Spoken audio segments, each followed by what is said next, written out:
So first of all, good morning everyone and welcome to my channel Learn Better. So in this video, we will discuss in details about work. Okay. इसमें हम लोग पढ़ेंगे कि common language में हम work को कैसे define कर सकते हैं और फिजिक्स में हम वर्क को कैसे डिफाइन कर सकते हैं। दोनों में डिफरेंस है। कॉमन लैंग्वेज में जो वर्क कुछ और होता है और फिजिक्स में जो है वर्क कुछ और होता है ना। फिजिक्स में वर्क को हम कैसे डिफाइन करेंगे, ये जो है हम फॉर्मूला के थ्रू इसको देखेंगे। ओके, वर्क के दो कंडीशन के बारे में हम लोग डिस्कस करेंगे और जो इसका दो स्पेशल केसेस है वो केस के भी बारे में हम लोग डिस्कस करेंगे।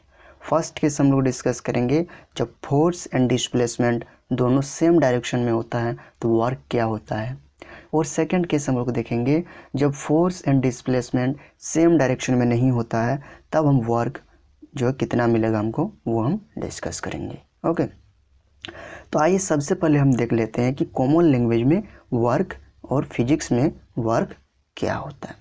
ऐसे तो वर्क का जो मीनिंग होता है हिंदी में उसको हम कार्य कहते हैं। ओके, तो आइए देख लेते हैं। The meaning of word work is quite different in common language and in physics. क्या कह रहा है कि जो कॉमन लैंग्वेज हम वर्क कहते हैं और फिजिक्स में जो हम वर्क कहते हैं दोनों में डिफरेंस है। ओके, तो सबसे पहले हम लोग आइए समझते हैं कि कॉमन लैंग्वेज में वर्क क्या होता है। जैसे एग्जांपल मैंने यहाँ पे लिया है, a watchman performing his duty at the gate of an office by standing there. क्या कह रहा है कि कोई एक वॉचमैन है जो क्या कर रहा है, वो अपना ड्यूटी कर रहा है, खड़ा खड़ा अपना ड्यूटी कर रहा है ऑफिस के गेट के सामने। मतलब वो क्या कर रहा है, वो ना डिस्प्लेसमेंट कुछ नहीं कर रहा है लेकिन तो पर भी वो काम कर रहा है। इन कॉमन लैंग्वेज में काम कर रहा है तभी तो उसको पैसा मिल रहा है कि नहीं। ओके, और सेकेंड है, a boy reading his book on the table. और एक लड़का जो है टेबल पर बुक पढ़ रहा है तो मतलब वो भी काम कर रहा है इन कॉमन लैंग्वेज में। ठीक है, बट फिजिक्स में ये काम नहीं कर रहा है। ये जो दोनों एग्जांपल दिए हमने ये फिजिक्स के अकॉर्डिंग वर्क नहीं कर रहे हैं। आइए देखते हैं फिजिक्स के अकॉर्डिंग हम वर्क को कैसे डिफाइन करते हैं। ओके, देखो यहाँ पे लिखे, in physics work is said to be done if the force acting on the body is able to actually move it through some distance in the direction of force। क्या कह रहा है कि हम वर्क तभी डिफाइन कर सकते हैं फिजिक्स में जब कोई बॉडी पर हम फोर्स लगाते हैं और फोर्स लगाने के बाद वो बॉडी डिस्प्लेसमेंट होता है तब हम कहते हैं कि वो वर्क किया।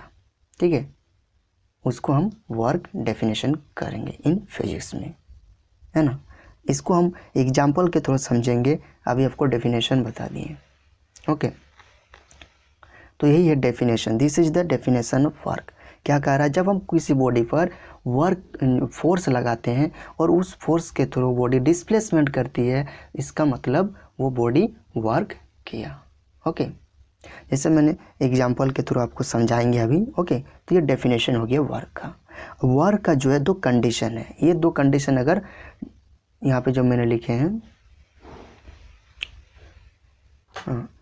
For work to be done the following two condition must be fulfilled.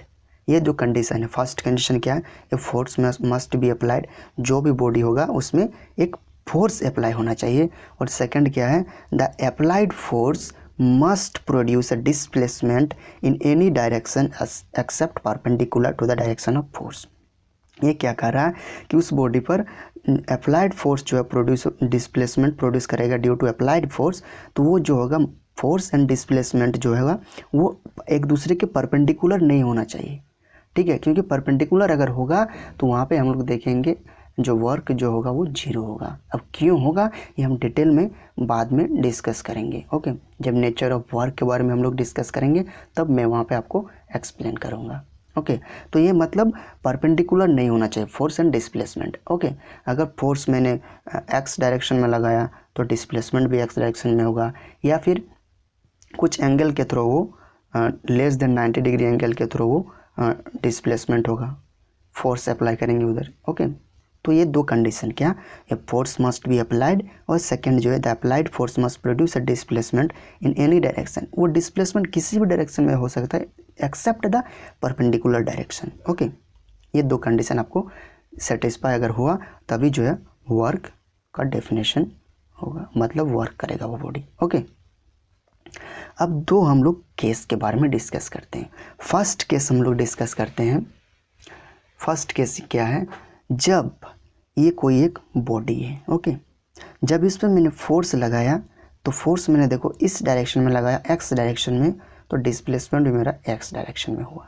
Okay, अगर फोर्स इस डायरेक्शन में होगा, डिस्प्लेसमेंट इस डायरेक्शन में हुआ, तो वर्क क्या होगा, आइए हम देखते हैं।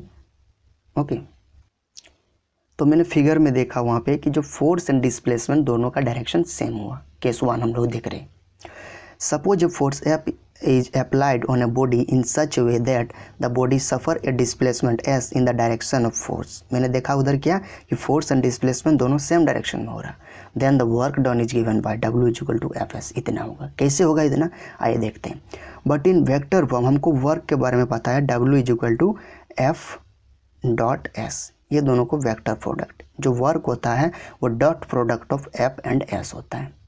जैसे हमको पता है कि जब टू वेक्टर का डॉट प्रोडक्ट होता है तो हम क्या लेते हैं, a डॉट बी, हाँ ए बी कॉस थीटा होता है ना, dot product of two vector.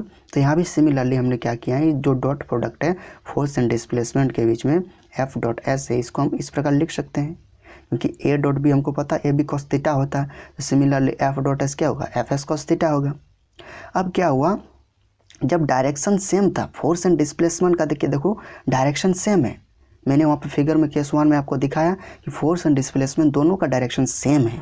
अगर दोनों का डायरेक्शन सेम है तो फोर्स एंड डिस्प्लेसमेंट के बीच में जो एंगल बनेगा वो 0 डिग्री होगा।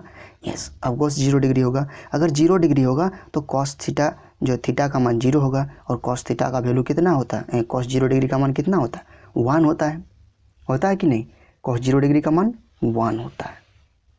तो इसीलिए जो है अगर यहाँ पे 1 हो गया तो एफ एस, इसीलिए ये आ गया। कब, जब फोर्स एंड डिस्प्लेसमेंट दोनों सेम डायरेक्शन में है तब W इक्वल टू इतना होता है। ओके, अब केस 2 में हम लोग डिस्कस करते हैं क्या, इसी को हम कहेंगे work done by constant force. अब फोर्स जो कोई कांस्टेंट लगाएंगे किसी बॉडी पर।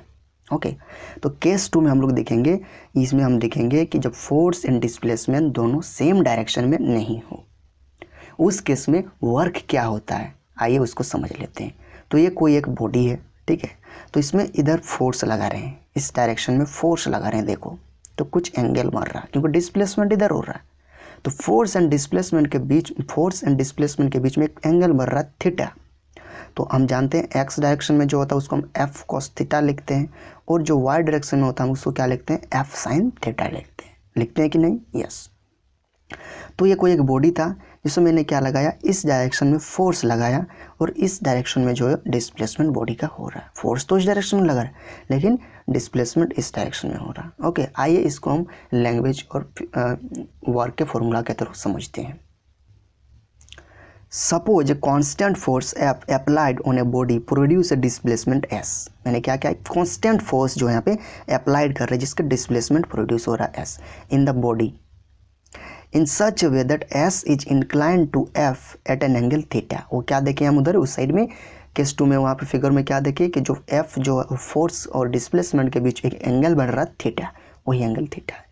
ना work done will be given by the dot product of force and displacement. हमको पता है वर्क क्या होता है, एफ डॉट एस होता है।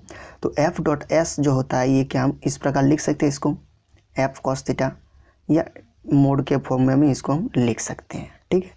कॉस थीटा हो गया तो W equal to F S cos theta, ये हो गया। क्योंकि हमको एंगल नहीं पता है, थीटा एंगल के थ्रू जो दोनों थीटा एंगल प्रोड्यूस कर रहा है जिसके कारण हमने थीटा लिखे। ओके, तो वैसे जैसे आप लोग देखे होंगे आजकल कि जो बैग होता है आजकल देखना कि रोड के थ्रू वो घसीटते हुए उसमें व्हील चेयर लगा रहा, व्हील पहिया लगा रहता है जिसके थ्रू वो खींचते हुए ले जाते हैं। लेकिन वो हाथ में देखो, हाथ में अगर ऐसे करके ऊपर के थ्रू हाथ में लगाते हुए जाते हैं तो उसमें एंगल बनता है कुछ। डिस्प्लेसमेंट बॉडी का तो नीचे हो रहा है लेकिन वो हाथ के थ्रू ऐसे खींचता है ना, हाथ इधर पकड़ के रखता है, वो बैग सब व्हील के थ्रू ऐसे ऐसे चलते जाता है, तो वहाँ पे देखना एंगल बनता है कुछ। ओके, तो वही एंगल वैसे ही थीटा होता है ना, कुछ एंगल बनाता है ना। वो डिस्प्लेसमेंट तो इधर होता है लेकिन फोर्स उस ऊपर लगाते हैं, है ना। तो ये होता है जब फोर्स एंड डिस्प्लेसमेंट दोनों सेम डायरेक्शन में ना हो तो W is equal to F S हुआ। और केस 1 में हम लोग देखें जब force and displacement same direction में है तब जो उसका वर्क जो होता है W equal to F dot F S होता है। यहाँ पे हमने लिख दिए वर्क क्या होता है, W is equal to work को रिप्रेजेंट करता है, F जो फोर्स को रिप्रेजेंट करता है और S जो डिस्प्लेसमेंट को रिप्रेजेंट करता है। Okay, since work is the dot product of two vector therefore it is a scalar quantity. वो क्या है, dot product of two vector, that's why it is a scalar quantity. Okay, तो I think आप लोग अच्छे से समझे होंगे। हम लोग वर्क पढ़े है ना, फिर हम कॉमन लैंग्वेज में वर्क क्या होता है, फिर फिजिक्स में वर्क क्या होता है, दोनों का डिफरेंस पढ़े एग्जाम्पल के थ्रू है ना। फिर वर्क का फॉर्मूला के बारे में हम लोग डिस्कस करें। फिर 2 स्पेशल केसेस पढ़े जब फोर्स एंड डिस्प्लेसमेंट दोनों सेम डायरेक्शन में होता है, और एक केस 2 पढ़े जब फोर्स एंड डिस्प्लेसमेंट दोनों सेम डायरेक्शन में नहीं होता तब वर्क क्या होता है ना, इस सब के बारे में। Okay, so till then thank you. मिलते हैं किसी नए वीडियो में। अगर आप चैनल पर नए हो तो प्लीज़ चैनल को सब्सक्राइब, वीडियो को लाइक और अपने दोस्तों के साथ ज़रूर से ज़रूर शेयर करें। Thank you.